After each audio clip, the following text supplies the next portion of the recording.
नमस्कार, सुलगता सवाल देख रहे हैं आप और मैं हूं आपके साथ दिव्या सिंह। कांवड़ यात्रा रूट पर नेम प्लेट का मामला अभी भी थमता हुआ नहीं दिखाई दे रहा है।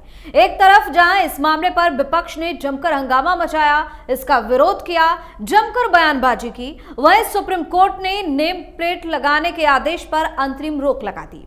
सुप्रीम कोर्ट के फैसले के बाद विपक्ष खुशी मनाने लगा, लेकिन इसके समर्थन में एक याचिका सुप्रीम कोर्ट में अब दाखिल की गई है, जिस पर पूरे देश की नजर है। क्योंकि जब इसके विरोध में याचिका दाखिल किया गया तो सुप्रीम कोर्ट ने बड़ी जल्दी सुनवाई की और अब देखने वाली बात यह होगी कि जब इसके समर्थन में याचिका दाखिल की गई है तो सुप्रीम कोर्ट इस पर कब तक सुनवाई करता है।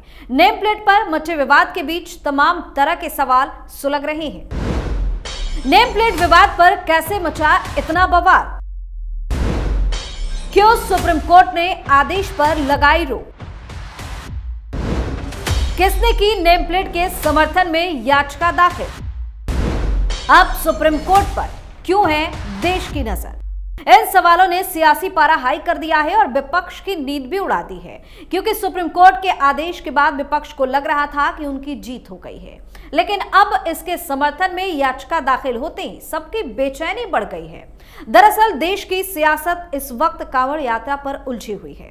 कांवड़ यात्रा रूट पर दुकानदारों को फिलहाल नेम प्लेट लगाने की जरूरत नहीं है। सुप्रीम कोर्ट नेम प्लेट लगाने की बाध्यता को खत्म करने का अंतरिम आदेश दे चुका है, लेकिन अब सुप्रीम कोर्ट में नेम प्लेट के समर्थन में एक याचिका दाखिल की गई है।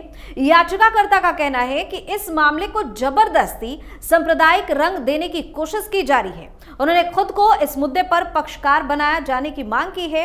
मुजफ्फरनगर पुलिस के निर्देश का समर्थन करते हुए याचिकाकर्ता सुरजीत सिंह यादव का कहना है कि नेम प्लेट लगाने का निर्देश शिव भक्तों की सुविधा, उनकी आस्था और कानून व्यवस्था को कायम रखने के लिहाज से दिया गया है।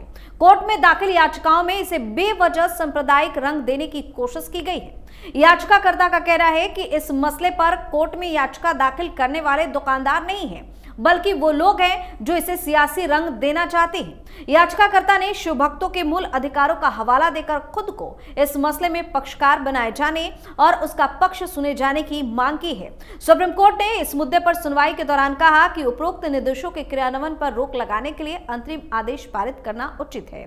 ढाबा मालिकों, फल विक्रेताओं, फेरी वालों समेत खाद्य विक्रेताओं को भोजन या सामग्री का प्रकार प्रदर्शित करने की जरूरत हो सकती है, लेकिन उन्हें मालिकों की पहचान उजागर करने के लिए बाध्य नहीं किया जाना चाहिए। सुप्रीम कोर्ट ने फिलहाल उत्तर प्रदेश, उत्तराखंड की सरकार को नोटिस भी जारी किया। कोर्ट का कहना था कि यदि याचिकाकर्ता अन्य राज्यों को जोड़ते हैं तो उन राज्यों को भी नोटिस जारी किया जाएगा। बता दें कि पिछले हफ्ते मुजफ्फरनगर पुलिस ने कांवड़ यात्रा मार्ग पर स्थित सभी भोजनालयों को अपने मालिकों की नेम प्लेट लगाने के निर्देश दिए थे। बाद में योगी आदित्यनाथ के नेतृत्व वाली उत्तर प्रदेश सरकार ने पूरे राज्य में इस आदेश को लागू कर दिया।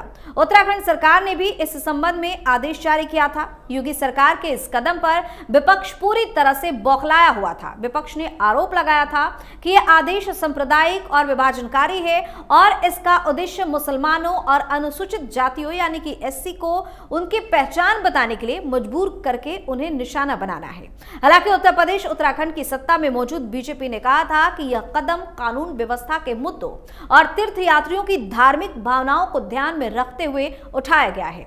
वहीं दूसरी तरफ कांग्रेस नेम प्लेट विवाद को राजनीतिक मुद्दा बनाने में लगी हुई है। हाल ही में सुप्रीम कोर्ट की तरफ से उत्तर प्रदेश और उत्तराखंड में कांवड़ यात्रा मार्ग पर दुकानों के मालिकों के नाम लिखने के आदेशों को लागू करने पर रोक लगाने के एक दिन बाद ही यूपी कांग्रेस की अल्पसंख्यक शाखा राज्य भर में भोजनालयों और फूड ट्रकों पर संविधान की प्रस्तावना लगाने पर विचार कर रही है। एक कांग्रेस नेता ने कहा कि यह कदम भाजपा की विभाजनकारी राजनीति का मुकाबला करेगा। कांग्रेस नेता का कहना है कि यह विचार हाल के लोकसभा चुनाव में विपक्षी खेमे के संविधान बचाओ अभियान की सफलता से आया है। राज्य के कई हिस्सों में अल्पसंख्यक कांग्रेस के नेताओं ने फल बेचने वालों के ठेले पर संविधान की प्रस्तावना की फोटो लगाई। पार्टी का कहना है कि कांवड़ मार्ग पर पड़ने वाली दुकानों पर दुकानदारों का नाम लिखने का सीएम योगी का आदेश असंवैधानिक था। कांग्रेस नेताओं का कहना है कि अगर बीजेपी संविधान का सम्मान करती है तो अब तक मुख्यमंत्री योगी आदित्यनाथ को पद से हटा देना चाहिए। कांग्रेस नेता ने कहा कि भाजपा सरकार की तरफ से समाज को विभाजित करने की साजिश कांग्रेस कामयाब नहीं होने देगी। उन्होंने कहा कि भाजपा दलितों, पिछड़ों और मुसलमानों की एकता से डर गई है और इसे तोड़ने के लिए ऐसे संविधान विरोधी काम किया जा रहा है। वहीं विवाद बढ़ने पर यूपी मुख्यमंत्री कार्यालय से जारी आदेश में कहा गया था कि कांवड़ यात्रियों की आस्था की सूचिता बनाए रखने के लिए ऐसा आदेश दिया गया था, ऐसी बातें की गई थी। बता दें कि कांवड़ यात्रा के रास्तों पर नेम प्लेट विवाद और हलाल को लेकर यूपी की योगी सरकार ने बड़ा ऐलान किया। प्रदेश सरकार का कहना है कि सुप्रीम कोर्ट ने भले ही खाने पीने की दुकानों पर नाम लिखे जाने के फैसले पर रोक लगा दी हो, लेकिन सरकार अपने स्टैंड पर कायम है। योगी सरकार के खाद्य सुरक्षा एवं औषधि प्रशासन विभाग के मंत्री दयाशंकर मिश्र दयालु ने कहा कि मामला सुप्रीम कोर्ट में पेंडिंग है। जब तक अंतिम फैसला नहीं आ जाता तब तक कोई भी कमेंट करना ठीक नहीं होगा। मंत्री दयाशंकर मिश्र ने कहा कि सरकार नेम प्लेट को लेकर अपने फैसले के स्टैंड पर कायम है और आगे भी रहेगी। वहीं उन्होंने हलाल सर्टिफाइड प्रोडक्ट को लेकर भी बड़ा बयान दिया और कहा कि सरकार इस फैसले से पीछे नहीं हटी है। हलाल प्रोडक्ट्स के खिलाफ कार्रवाई पहले की तरह ही जारी रहेगी। हलाल प्रोडक्ट्स की बिक्री किसी कीमत पर नहीं होने दी जाएगी।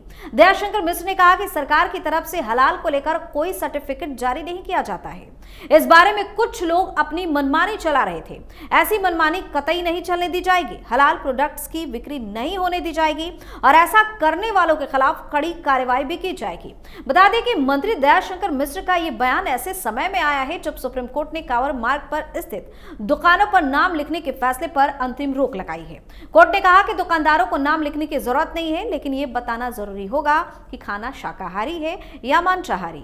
विपक्ष सुप्रीम कोर्ट के इस फैसले के बाद उत्साहित है और इसे अपनी जीत की तरफ पेश कर रहा है। बता दें कि यूपी में जब से सीएम योगी ने नेम प्लेट का आदेश दिया तब से ही इस पर जमकर सियासत शुरू हो गई।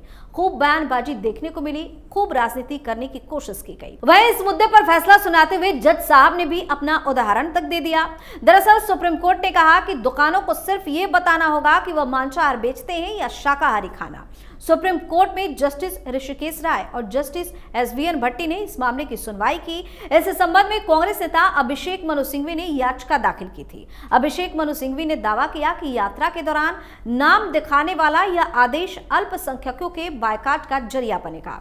वहीं सिंघवी ने कोर्ट में यह दलील भी दी कि इस संबंध में स्पष्ट आदेश नहीं है, बल्कि आदेश को अस्पष्ट भाषा में लिखा गया है। कोर्ट ने इस पर कहा कि अगर किसी को स्वेच्छा से अपना नाम दुकान पर बताने को कहा गया है तो इसमें समस्या क्या है। इसके बाद सिंघवी ने इस पर मामले को बढ़ा चढ़ाकर पेश किया। कोर्ट ने कहा कि इस मामले को तूल देने की जरूरत नहीं है। कोर्ट में जस्टिस राय ने इस सुनवाई के दौरान कहा कि वह केरल में एक मुस्लिम द्वारा चलाए जाने वाले मुस्लिम रेस्टोरेंट में जाते थे, जबकि हिंदू द्वारा चलाए जाने वाले में जाने से कतराते थे। उन्होंने इसके पीछे साफ सफाई का हवाला दिया कि वहां पे सफाई ज्यादा थी। कोर्ट ने कहा कि दुकानों को शाकाहारी या मांसाहारी खाने का प्रकार और उसकी कैलोरी बतानी होगी। इसके अलावा उन्हें अपना लाइसेंस भी प्रदर्शित करना होगा। कोर्ट ने इसके बाद कहा कि इस आदेश से यह बात पक्की नहीं हो जाएगी कि कांवड़ रूट पर शुद्ध खाना मिले। साथ ही कोर्ट ने कहा कि अगर दोनों राज्यों के इस आदेश को लागू होने से नहीं रोका गया तो इसे सेक्युलरिज्म और संविधान के प्रावधानों का उल्लंघन होगा। कोर्ट ने यह भी कहा कि प्रशासन कांवड़ रूट पर शुद्ध भोजन के लिए खाद्य सुरक्षा अधिनियम के तहत आदेश जारी कर सकता है। कोर्ट ने इसी के साथ उत्तर प्रदेश, उत्तराखंड और मध्य प्रदेश को नोटिस जारी कर दिया और इन सरकारों के आदेश पर अंतरिम रोक लगा दी। गौरतलब है कि सावन मास में कांवड़ रूट पर खाने की शुद्धता बनाए रखने और कांवड़ियों की सुविधा के लिए दुकानदारों के नाम दिखाने का आदेश उत्तराखंड और उत्तर प्रदेश की सरकार ने दिया था। उत्तर प्रदेश में पहले इसे मुजफ्फरनगर और फिर पूरे प्रदेश में जारी किया गया था, जबकि बाद में यह उत्तराखंड में भी लागू किया गया। फिलहाल इसके समर्थन में सुप्रीम कोर्ट में याचिका दाखिल की गई है। ऐसे में देखने वाली बात यह होगी कि कोर्ट इस पर सुनवाई कब तक करता है। सुलगता सवाल में फिलहाल के लिए इतना ही। देखते रहिए कैपिटल टीवी। नमस्कार।